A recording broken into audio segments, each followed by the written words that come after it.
Hey, Two Picklers.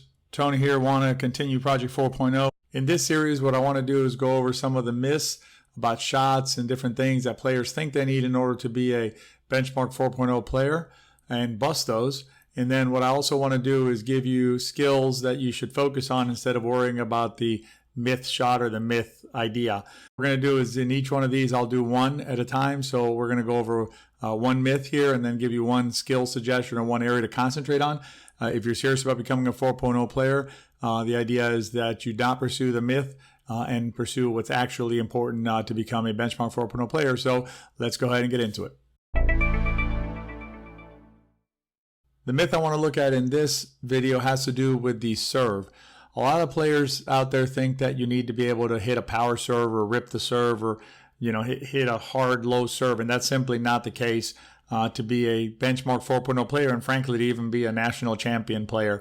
You do not need this skill in order to be able to excel at these levels. If you have a hard serve or it's something that you just enjoy and want to do, that's fine. The point here is to tell you that you simply do not need this serve in order to be a benchmark 4.0 player or even higher. One point I want to clarify is that these myths and skills have to do with doubles play. In singles play, it is often advantageous to have a more powerful or directed serve than in doubles play. So the comments in this video are limited to doubles play, which is the bulk of what everyone plays. What we're going to look at here is a couple of serves. You've already seen it, Tyson McGuffin serving here and Yates serving here. They're obviously two of the top pickleball players in the world, and they both have very strong serves, powerful serves that they try and execute. I would suggest that some of the reason for the pace of their serve is because they're also a single specialist. In other words, they play both singles and doubles. And in singles, you definitely do need to have a different type of serve than you do in doubles. So some of their technique may come from their mastery of both sides of the game of doubles and singles. But you'll see here that they have very powerful serves and they can execute repeatedly and consistently. These next serves are from the 5.0 senior gold medal match at nationals. And all these four players here are all top players in the world, in the senior division, in pickleball. All of them are very accomplished players. And what you're going to see from all of them, all four of them, is they all execute a serve that is a nice, consistent, usually deep serve. But it's not like Kyle or Tyson serve where they're basically trying to hammer the ball into the court.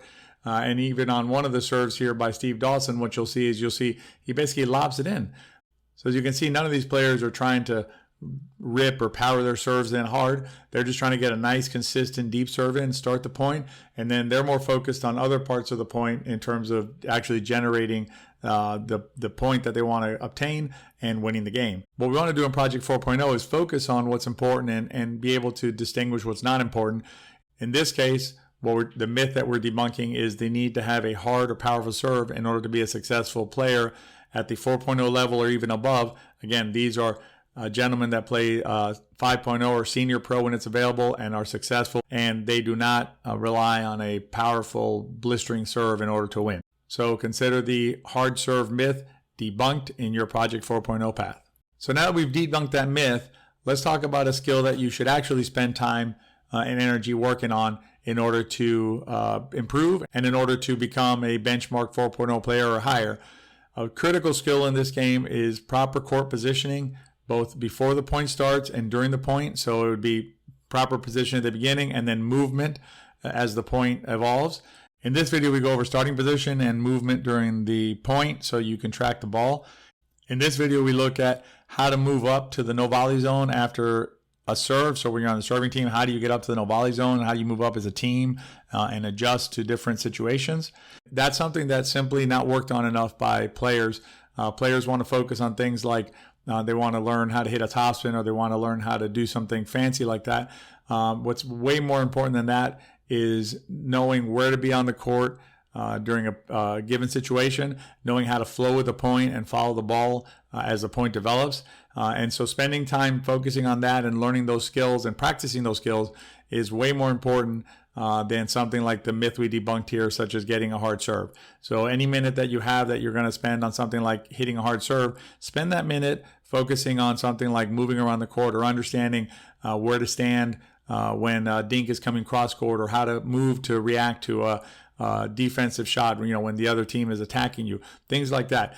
These are the types of things that you need to work on if you want to become a better pickleball player, either as a benchmark 4.0 player or above. I hope this helps, and as you're working on your path to 4.0, we're going to try and keep you on the straight and narrow path. If it helped, please subscribe below, like the video. That helps keep it not just in your library so you can come back to it later, but it also lets other pickleball players be able to access it. And that's what we're trying to do here, is we're trying to expose as many players, both current and new players, to the game, to these skills, so that they can get better, and everybody can get better and grow the sport. So thanks a lot, and good luck out there.